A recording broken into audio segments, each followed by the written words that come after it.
안녕하십니까. 반갑습니다. 이 장모님 말씀하셨는데 잘 다녀오셨습니까? 두 분? 네, 환영합니다. 건강한 모습으로. 지금 우리 한국은 난리가 났습니다. 네, 오미크론도 그렇고 지금 많이 이렇게 되고 있는데 여기 계신 모든 분들이 지금까지 잘 이겨냈으니까 이때가 또 다 지나갈 것을 생각하고 잘 이겨내시길 부탁드리겠습니다. 함께한 모든 우리 주님의 아들과 딸들에게 하나님의 은혜와 축복이 함께하기를 간절히 바랍니다.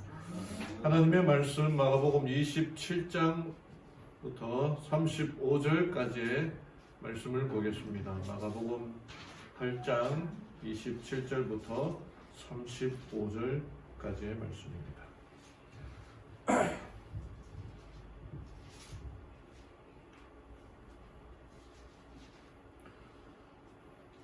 신약성경 78쪽입니다. 제가 천천히 읽어 드리겠습니다. 흠정역 버전입니다.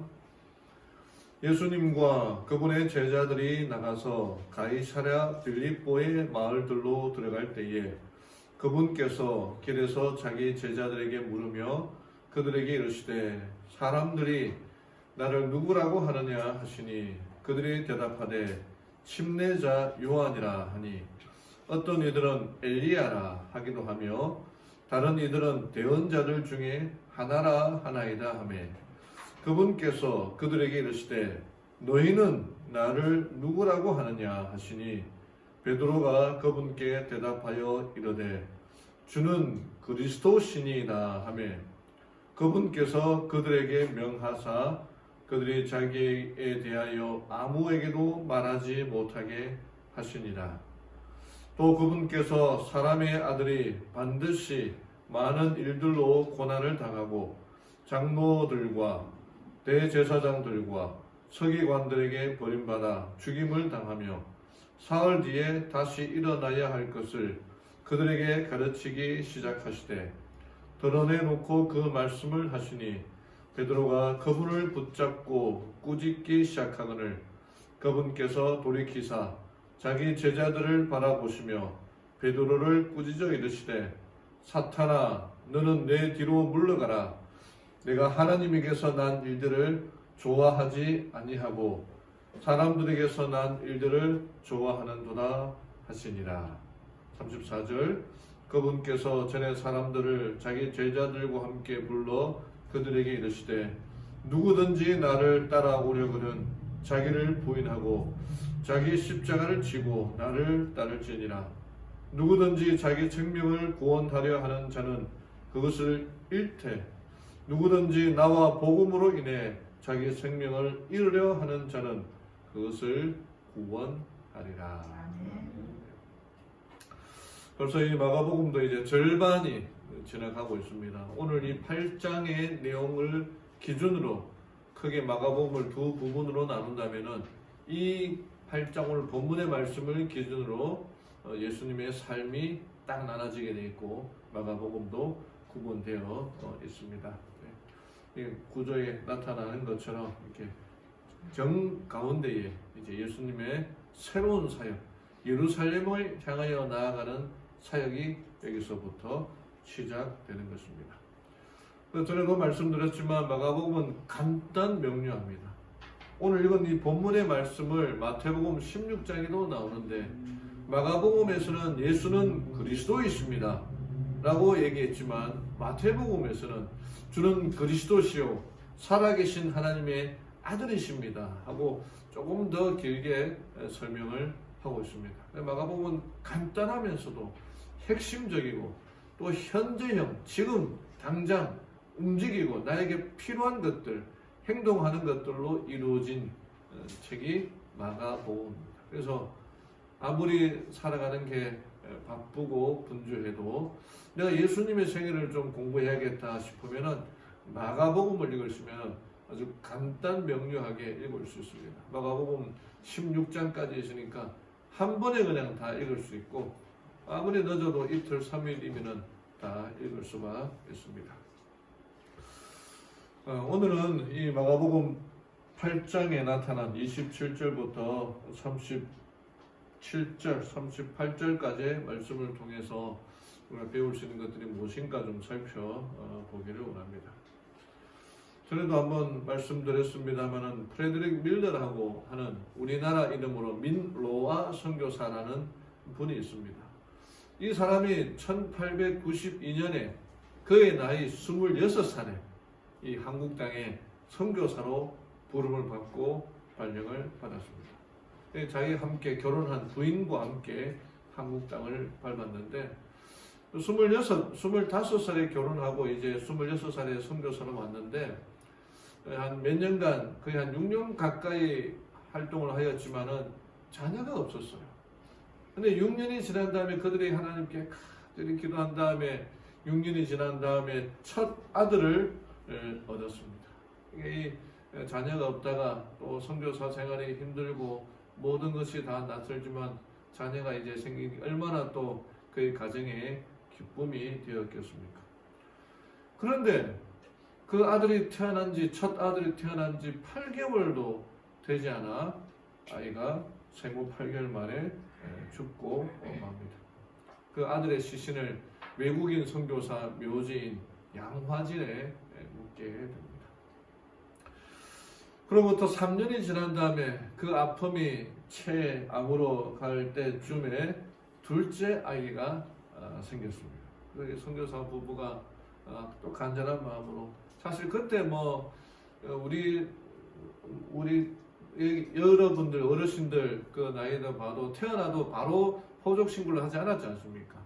태어난 지 어떤 사람은 1년, 2년이 지난 다음에 호적 신고를 하고 그럴 때였으니까 애기들이 죽는 유아 사망률이 높은 그때였지 않습니까? 근데 이 둘째 아이도 1902년 3월 7일 둘째 아이가 태어났는데 태어나서 24시간도 지나가기 전에 또 이 둘째 아이가 죽고 말았습니다. 둘째 아이도 양화진에 묻혔습니다. 1년 뒤에 이번에는 아이를 잃은 그 슬픔을 이기지 못해 그 아내가 사랑하는 아내가 세상을 떠났습니다. 그래서 그 아내도 양화진에 외국인 선교사 묘지에 묻혔는데 첫째 아들, 둘째 딸, 세 번째는 부인까지 다 그 양화진 한국에 들어와서 양화진 묘지에 묻게 되었습니다. 이 모든 일들을 지켜보던 우리 조선 사람, 한국 사람이 선교사에게 물었습니다. 당신이 전하는 예수가 누구이기에 왜 이렇게 당신을 힘들게 하십니까? 그가 선교사로 와서 하나님을 믿으면 복을 받게 될 것이요 삶이 달라지게 될 것이라고 전도하는 이 사람 선교사의 가정에 태어나는 아들이 죽고 둘째도 죽고 사랑하는 아내마저 죽으니까 그 한국 사람들, 조선 사람들이 보고 뭐라고 생각하겠습니까? 그렇게 질문할 때에 이 선교사는 민로아 선교사는 대답 대신에 찬미가를 지어서 찬송을 부르기 시작했습니다. 그 찬미가가 예수님은 누구신가? 예수님은 누구신가?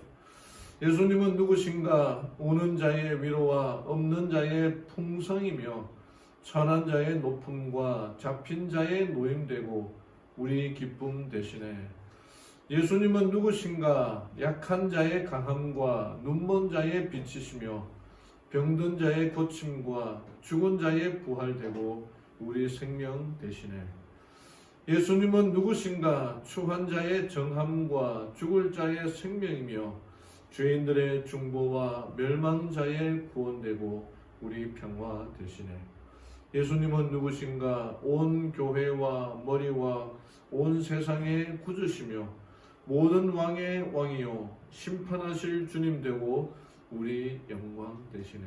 지난번 이 가사를 이제 함께 나누어서 불렀던 기억이 있는데요.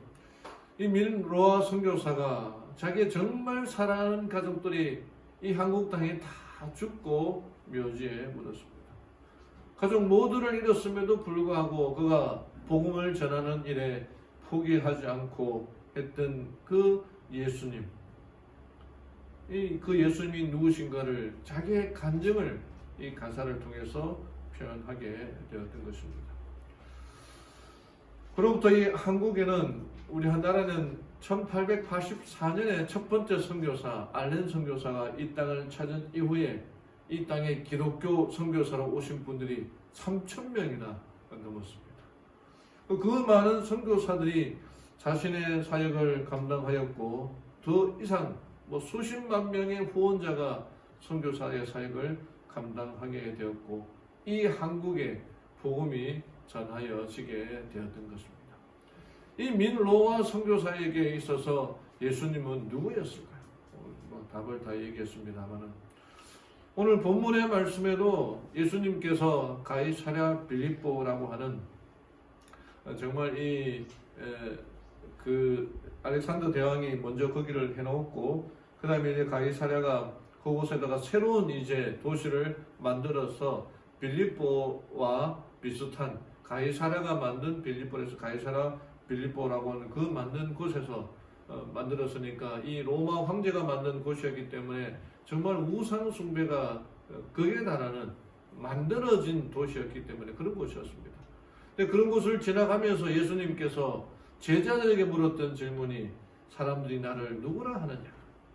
그럼 침례 요한입니다, 엘리야입니다, 선지자 중에 하나입니다라고 대답했을 때 다시 예수님께서 제자들에게 물었어요. 너희들은 나를 누구라 하느냐? 그에 대한 대답이 베드로가 대표로 해서 대답을 하고 있지 않습니까?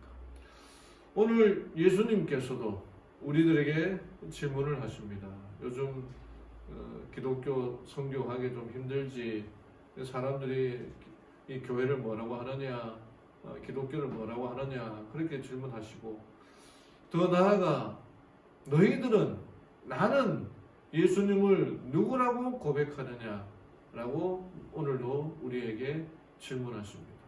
여러분 우리가 무엇이라고 대답해야 되겠습니까? 제자들을 대표한 베드로는 무엇이라고 대답하였습니까? 오늘 이 본문의 말씀을 통해서 우리가 배워야 할 교훈들을 하나하나 살펴보도록 하겠습니다. 첫 번째는 예수님은 그리스도이십니다 라는 고백이 우리의 고백이 되어야 합니다. 예수님은 제자들에게 사람들이 나를 누구라 하느냐? 그렇게 물었을 때에 제자들이 사람들이 하고 있는 그 소문들, 그 얘기들을 해주었습니다. 첫 번째가 침례 요한이다 라고 대답을 하였습니다. 침례 요한은 마지막 선지자 이스라엘 역사에 말라기 선지자 이후에 400년 만에 처음 나온 선지자였습니다. 그가 광야에서 정말 요즘 말로 센세이션을 불러일으켰습니다. 선지자들이 없는 그 400년 동안 수많은 일들이 일어났는데 400년 만에 침례 요한이라고 하는 광야에서 약대 털옷을 입고 지팡이를 짚고 그런 정말 이 야생미가 넘치는 그 선지자가 보통 선지자 보면은 도시에 나가서 회개하라 전파였는데 이 선지자는 도시에 오지도 않고 오히려 사람들이 찾아갔던 선지자였습니다. 최고의 설교자였습니다. 수많은 사람들이 그의 설교를 듣고 찾아가서 그의 설교를 듣고 회개하고 침례받는 그런 침례하면 침례 요한이었던 그런 선지자였습니다. 그래서 사람들이 이 예수님도 이 침례 요한과 같은 그런 능력 있는 예언자가 아닐까, 선지자가 아닐까 그렇게 생각했습니다. 그래 예수님은 침례 요한이 아닙니다. 두 번째 대답이 엘리야라고 하는 사람들이 엘리야라. 그 엘리야는 기도의 사람이었고 능력의 사람이었습니다. 그가 비가 오지 말라 했더니 비가 오지 않았고 비 오기를 간절히 기도했더니 비가 왔고 또 이제 갈멜산에서 제단을 쌓아놓고 그 바알 선지자들과 함께 대항할 때에 하늘에서 불이 내려오게 하는 정말 최고의 능력의 사람이었습니다. 그래서 사람들도 예수님을 뭔가 신비한 능력을 행하는 병자도 고치죠, 죽은 자도 살려내죠, 그런 외계인쯤으로 그렇게 생각하고 엘리야라고 그렇게 생각하고 말을 하고 있었던 것입니다. 그러나 예수님은 엘리야가 아니었습니다. 또 사람들은 들어는 여러 선지자들 중에 이러한 선지자들 중에 하나이다라고 그렇게 얘기했습니다. 선지자는 하나님이 보낸 사람입니다. 말씀을 전달하는 사람입니다. 이스라엘 백성들의 나라의 미래를 예언하고 오실 메시아를 예언하고 마지막 날 하나님께서 이 세상을 심판하실 것을 예언한 사람이었습니다. 그래서 이 사람들은 예수님을 그런 예언자로 생각하고 받아들였던 것입니다. 그러나 예수님은 선지자들 중에 하나가 아닙니다. 엘리야도 아닙니다. 침례 요한도 아닙니다. 그래서 다시 예수님께서 제자들에게 질문하시죠. 너희들은 베드로, 야고보, 빌립, 너희들은 나를 누구라 생각하느냐? 그렇게 질문하십니다. 그때에 베드로가 대표해서 대답을 하죠. 베드로가 그분께 대답하여 이르되 주는 그리스도이십니다. 이 그리스도라는 말은 메시아, 기름 부음 받았다, 왕이다, 그리고 제사장이다. 우리의 죄를 해결해 주실 제사장이요 우리의 주인이신 왕이시다라고 고백하는 겁니다. 마태복음에서는 주는 그리스도시요 살아계신 하나님의 아들이시다, 하나님이시다라고 고백했던 것입니다. 그러니까 이 베드로의 고백은 그분이 나의 주인이시고 당신은 하나님이시고 우리의 모든 죄의 문제를 해결해 주실 제사장이시고 우리의 구원자이시다라고 고백하는 것. 다르게 얘기하면은 예수님 당신이 바로 그 제사장이십니다. 당신이 바로 우리의 죄를 가지고 하나님께 나와 우리를 하나님과 화목케 함으로 우리를 죄 가운데 구원해 줄 구주이십니다. 당신이 바로 나를 구원하실 분, 나로 하여금 하나님 앞으로 나아가게 할 수 있는 분, 바로 구주이십니다. 라고 고백하는 거예요. 나의 주인이 내가 어떻게 해야 될지를 가르쳐 주시고 나의 모든 문제를 해결해 주시고 나의 주인 되시는 분이시다 라고 고백하는 것입니다. 이 베드로의 고백은 이게 시대의 소망에서는 베드로는 처음부터 예수님이 메시아임을 믿었다고 말합니다. 침례 요한의 전도로 확신을 얻고 그리스도를 받아들였던 많은 사람들 중 다수가 그분을 떠나가 버렸다. 그러나 베드로와 그의 동료들은 저희의 충조를 버리지 않았다. 그런 왕의 영예가 죽게 씌워지기를 기다리지 않고 경비함을 입으신 그분을 받아들였다라고 말합니다. 베드로의 이 예수님을 하나님의 아들로 인정하고 그분이 우리를 구원해 줄 메시아로 인정하였던 것처럼 우리도 예수님이 나의 구원자이시고 나의 구주이시고 하나님의 아들이시고 지금도 나를 선한 길로 인도하시고 지금도 아침마다 나에게 내가 다닐 길과 나에게 주의 말씀을 전하는 분임을 알고 믿으며 살아가는 우리 성도님들 되기를 간절히 바랍니다. 두 번째는 예수를 따르는 제자가 되라는 것입니다. 34절에 그분께서 전에 사람들을 자기 제자들과 함께 불러 그들에게 이르시되 누구든지 나를 따라오려거든 자기를 부인하고 자기 십자가를 지고 나를 따를지니라. 누구든지 자기 생명을 구원하려 하는 자는 그것을 잃되 누구든지 나와 복음으로 인해 자기 생명을 잃으려 하는 자는 그것을 구원하리라. 누가 여기 지나간 것 같은데. 네. 예수님을 주님으로 고백하는 것은 그분의 제자가 되는 것을 말합니다. 예수님 우리의 그리스도가 되시고 우리가 이런 고백을 하며 살아가기를 원하시는 겁니다. 예수님을 따른다는 것은 자기를 부인하는 것, 자기 십자가를 지고 순종하는 것. 자기를 부인하는 것은 내가 살아온 지금까지 내가 살아온 내 삶의 방식대로 살아간다는 게 아니라 예수님을 만남으로 예수님 스타일로 살아가겠다 결심하는 것을 말합니다. 제가 그동안 했던 모든 그 사단과의 그 모든 관계를 끊어버리는 걸 말합니다. 새로운 관계를 맺는 것 말합니다. 그 다음에 자기 십자가를 지라는 것은 예수님을 따른다는 것은 오히려 더 큰 축복도 놓여 있지만은 또 그만큼에 대한 쓴 이 맛을 경험해야 돼요. 날마다 예수님 때문에 욕을 먹을 수도 있고, 예수님 때문에 오해를 받을 수도 있고, 예수님 때문에 고난을 받을 수 있습니다. 그 모든 것을 감당하는 자기 십자가를 지라라고 하는 것입니다. 그리고 순종하는 거예요. 따라가는 거예요. 이게 마태의 그 이야기를 보면은요, 그 마태가 예수님을 따라갔던 이야기가 정말 감동적으로 다가옵니다. 예수님이 지나가시다가 세관에 앉아있는 마태를 보고 그 마태와 눈이 마주치자 마태에게 나를 따르라 라고 그렇게 말씀하셨습니다. 그때 마태는 모든 것을 버리고 일어나 쫓아갔다. 마태의 마음에는 주저함이나 의심도 없었고, 이익이 남는 사업이 가난과 곤란으로 바뀌어지리라는 생각도 하지 않았다. 예수님과 함께 있어서 그분의 말씀을 듣고 그분의 사업에서 그분과 연합할 수 있다는 것으로 충분하였다라고 말하고 있습니다. 예수님 마태는 그가 살아왔던 그 모든 풍부한 그 모든 삶을 다 버리고, 정말 모든 것을 버리고, 그의 직장, 그의 생업 다 버리고 예수님을 따라갔다라고 하지 않습니까?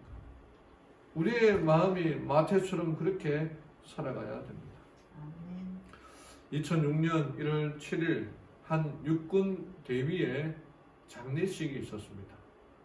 불과 33살의 이 젊은 군의관 안수현이라는 분의 장례식이었습니다. 근데 이 장례식에 4,000명이 넘는 조문객들이 찾아왔습니다. 기독교계에서 한경직 목사님이 이후에 가장 그분의 장례식 이후에 가장 많은 사람이 찾아왔다고 합니다. 그 조문객들 중에는 의사, 간호사, 교회 선후배들 뿐 아니라 병원에서 청소하시는 분, 식당 아주머니, 침대 이렇게 미는 분, 매점 앞에서 구두를 닦는 분도 있었다고 합니다. 그 안수현 씨가 의사가 의료계에 이름난 의사도 아닌데 도대체 이 젊은 군의관 33살의 이 장례식에 어떻게 4,000명이 넘는 조문객들이 찾아올 수 있었을까요? 3년 후에 그분이 돌아가신 후 3년 후에 생전에 온라인에 올린 글들과 또 그를 추모하는 글들, 또 여러 사람들을 인터뷰한 것들을, 또 편지들을 모아서 낸 책이 그 청년 바보 의사라고 하는 책이었습니다. 이 책을, 그리고 또 4년 후에 첫 번째 책에 넣지 못했던 글들을 또 더 모아서 그 청년 바보 의사, 그가 사랑하는 것들이라는 책이 나왔습니다. 이 책을 읽어보면은 왜 그 책 제목이 그 청년 바보 의사인지 이해가 됩니다. 백혈병으로 치료받던 그 9살짜리 어린 아이의 생일을 축하해 주기 위하여 선물을 사들고 경기도 군포까지 찾아간 바보 의사였습니다. 얼굴도 모르는 간호사가 비싼 약병을 깨고 어려움을 당하고 있다는 얘기를 듣고 이틀 동안 온 병원을 다니면서 쓰다 남은 약을 찾아서 그 깨진 약병을 채워준 바보 의사였습니다. 의학 분업 상태로 전국의 의사들이 파업할 때 의사는 환자 곁을 지켜야 한다는 신념으로 온갖 욕을 먹으면서 왕따를 당하면서 병상을 지켰던 바보 의사였습니다. 인공호흡기를 끼고 중환자실에서 죽어가는 그 간암 환자를 붙들고, 간암 말기 환자를 붙들고 예수 믿으라고, 구원받고 예수 믿으라고 눈물로 호소하는 바보 의사였습니다. 매점 앞에서 구두 닦기를 하던 분은 자신에게 항상 허리를 굽혀 공손하게 인사하는 의사는 그가 평생에 처음이었다고 눈물을 흘렸습니다. 이 안수현 씨는 군의관으로 근무하는 중에 제대를 석 달 남겨놓고 급성 유행성 출혈로 숨을 거두게 됩니다. 왜 이 안수현 씨는 바보 같은 삶을 살았을까요? 그가 일회생부터 온라인이나 이다가 신앙, 음악 또는 책을 읽고 난 다음에 그 관계되는 것들을 썼는데 그의 아이디가 스티그마라고 합니다. 이 스티그마는 예수의 흔적, 갈라디아서에 나타나는 내가 예수의 흔적을 가져노라 할 때 그 흔적이 스티그마였다고 했습니다. 이 사람이 쓴 책에 보면은 이렇게 기록합니다.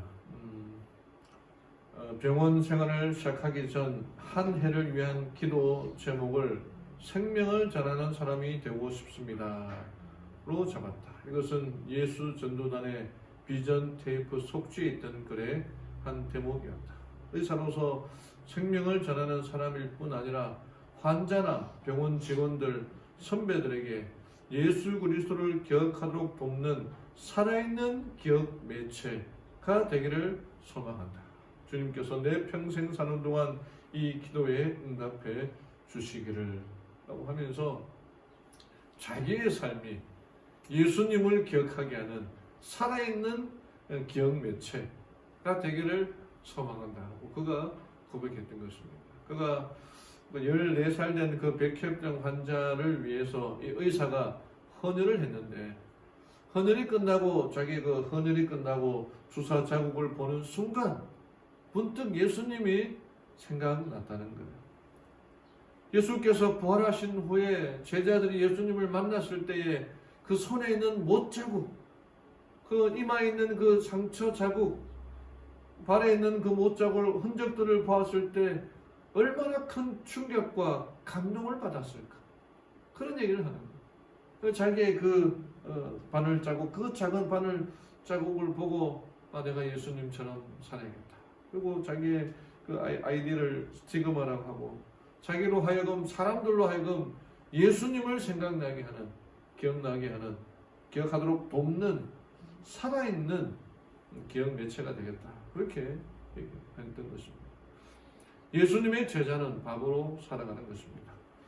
사람이 몇 살까지 살았느냐, 교회를 몇 년 다녔느냐, 어떤 업적을 남겼느냐, 그게 중요한 것이 아닙니다. 우리가 그리스도인이라면 예수의 흔적을 얼마나 남겼느냐, 그게 더 중요한 삶이 되는 것입니다. 우리의 삶에 예수의 흔적을 남기며 살아가는 우리 모든 성도들 되기를 간절히 바랍니다. 마지막으로 우리는 그리스도의 향기를, 그리스도를 전하는 향기가 되어야 한다는 것입니다. 베드로가 제자들을 대표하여 예수님은 그리스도이십니다, 살아계신 하나님의 아들이십니다 라고 고백했을 때 그때에는 예수님께서는 제자들에게 이 이야기를 아무에게도 하지 말라라고 그렇게 부탁하셨어요. 왜냐하면 그때까지만 해도 예수님의 사역에 대해서 오해하는 사람들이 많았고 바리새인들, 사두개인들, 제사장들이 어떻게 하든지 간에 예수님께 흠을 잡으려고 애를 쓰는 때였거든요. 근데 지금은 이제 그렇지 않아요. 예수님은 그리스도이시며 살아계신 하나님의 아들이시라는 사실을 우리가 전해야 되는 겁니다. 시대 소망이 이렇게 기록합니다. 그리스도인은 자신을 하나님께 바쳤다는 것과 품성으로 세상에 그리스도를 나타내야 한다는 것을 항상 인식해야 한다. 그리스도의 생애 가운데 나타난 자기 희생, 동정, 사랑이 하나님의 일꾼의 생애에서 재현되어야 한다. 예수님께서 보여주신 그 모든 생애의 모습이 우리 제자들의 생애에서 다시 보여주어야 한다는 것입니다. 리브 앤 헤럴드 1899년 7월 4일자에 이런 말씀이 기록되어 있습니다. 그리스도는 우리의 뿌리이다. 이 뿌리에 접붙임을 받은 모든 사람은 그리스도께서 맺은 열매를 맺을 것이다. 그들의 말은 재능이나 접대, 친절, 그리스도인의 예의와 공손함, 그리고 하늘의 고상함으로 그의 품성의 향기를 풍길 것이다. 요한복음 15장 5절에 예수님은 뭐라고 말씀하십니까? 나는 포도나무요, 너희는 가지라. 그가 내 안에, 내가 그 안에 가면 사람이 열매를 많이 맺나니라고 말하고 있지 않습니까? 이게 그리스도는 우리의 뿌리 되십니다. 나무를 통하여 이 뿌리와 연결되는 거죠. 그 뿌리에 접붙임을 받은 사람은 예수님의 모습을 드러내야 됩니다. 어떻게 열매를 맺어야 된다. 어떻게 하느냐? 말과 또 접대하고 친절, 또 예의, 공손함, 또 하늘의 고상함으로 하나님의 향기를 풍겨야 된다.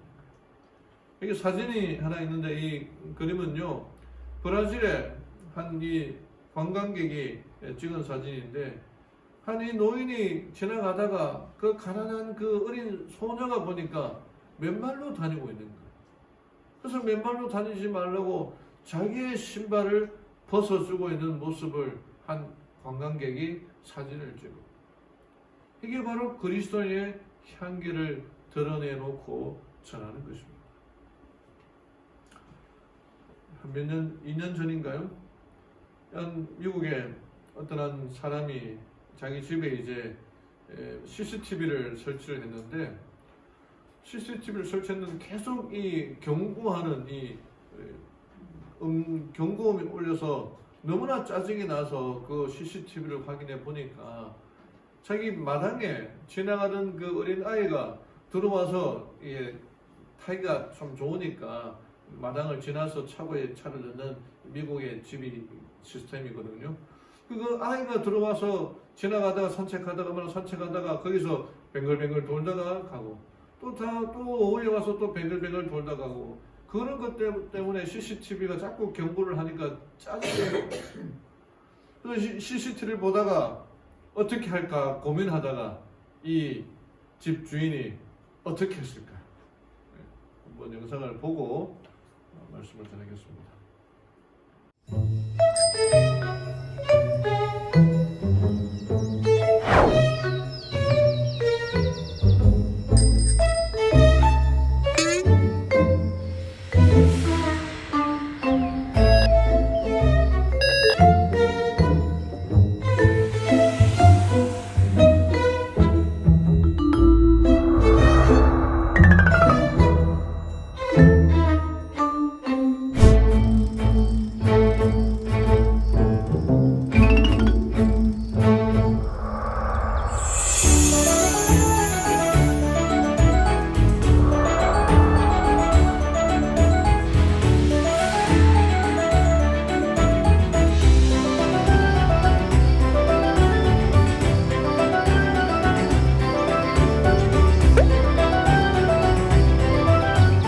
I was able to get like a nice little course, assuming that the 3-year-old can read. Slow, and then we turn, and then eyes up, because you know he's not looking. And down, and then for the win. Ching ching, winner winner chicken dinner. I don't know who's having more fun with this, him or me.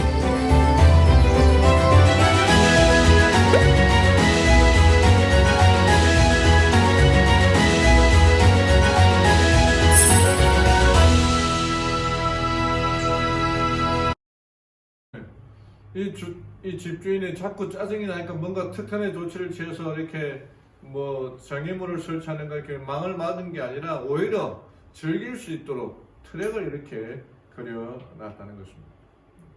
집주인이 알지 못하도록 밤에 그림을 그렸고, 그 다음날 보니까 이렇게 새로운 그림을 보니까 너무 놀랐고, 또 비가 내려서 지워지면은 새로운 트랙을 그려놓기도 하고, 점점 이제 그 그려지는 게 이제 능숙해지니까 다른 지나가는 유모차 끌고 오는 사람도 가서 놀고, 자전거 타고 가는 사람도 놀고, 그렇게 했다는 것입니다. 가장 정말 지루했던 올여름에 가장 즐거운 추억이 되었다라고 하고, 또 이 자전거를 타고 다니는 그 옆집 아이도 실력이 늘어가지고 어느새 이제 더 큰 자전거를 타고 시작했고, 운전 실력도 좋아졌다라고 그렇게 얘기했다고 합니다. 로마서 12장 20절 21절 이렇게 기록되어 있습니다. 내 원수가 줄이거든 먹이고 목마르거든 마시게 하라. 그리함으로 내가 숯불을 그 머리에 쌓아 놓으리라. 악에게 지지 말고 선으로 악을 이기라. 우리들은 그리스도의 제자가 아닙니까? 예수님의 품성을 드러내고 예수님의 사랑을 드러내는 이 일에 우리가 어떻게 해야 되느냐? 뭐 선교사로 나가서 복음을 전하는 그런 일도 하지만 내가 살고 있는 지금 이곳에서 베푸는 작은 친절, 작은 행동, 공손함, 예의, 이 모든 것들이 그리스도의 향기가 되어 온 세상에 전파될 수가 있다는 것입니다. 하나는 우리의 성도 여러분, 나에게 예수님은 어떤 분이신가? 베드로가 고백했던 것처럼 주는 그리스도시요 살아계시는 하나님이시다. 정말 하나님이시고 나의 주인 되시고 그분의 음성을 듣고 그분의 명령을 듣고 따라가기로 결심하기를 바랍니다. 자기를 부인하고 자기 십자가를 지고 하나님의 말씀에 절대 순종하며 살아가는 제자의 삶을 살기를 바랍니다.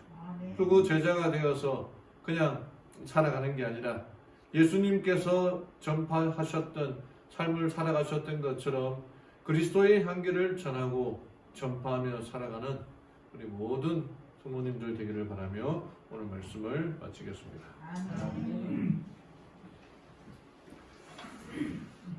마치는 찬미 397장 찬미 부르고 기도하고 마치겠습니다. 397장입니다.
하늘에 계신 하나님 아버지, 너희는 나를 누구라 하느냐라는 이 질문에 베드로의 고백이 주는 그리스도시요 살아계신 하나님의 아들이시냐는 고백이 우리의 고백이 되게 도와주시옵소서. 우리의 삶의 최고로 하나님을 모시고 예수를 우리의 주인으로 삼고 그분이 하시는 명령과 말씀을 따라 순종하며 살아가게 도와주시옵소서. 자기를 부인하고 자기 십자가를 지고 예수의 말씀에 절대 복종하며 살아가도록 인도하여 주시옵고 우리의 삶이 예수님께서 드러내신 그 삶을 본받아 하나님의 사랑을 드러내고 그리스도의 향기를 전하며 살아가는 우리 모두가 되도록 인도하여 주시옵소서. 참으로 이때에 이 기독교가 많은 욕을 먹고 또 어려움 중에 빠져 있습니다. 하나님, 그러할수록 예수를 우리의 주인으로 모신 후에 그분이 살아가시는 그 삶을 본받고 살아감으로 말미암아 이 세상에 코로나로 악취가 심한 이 세상에 그리스도의 향기를 전파하며 전하며 살아가는 죄를 되게 도와주시옵소서. 예수의 제자의 길을 걷고 예수가 걸어가시는 그 길을 따라감으로 말미암아 하나님의 나라가 더 앞당겨지게 되도록 인도하여 주시옵소서. 이제는 예수 그리스도의 사랑과 하나님의 은혜와 성령의 교통하심이 함께한 모든 무리들에게 임재해 주시옵기만을 사랑 많으신 예수님의 이름으로 기도드리옵나이다. 아멘.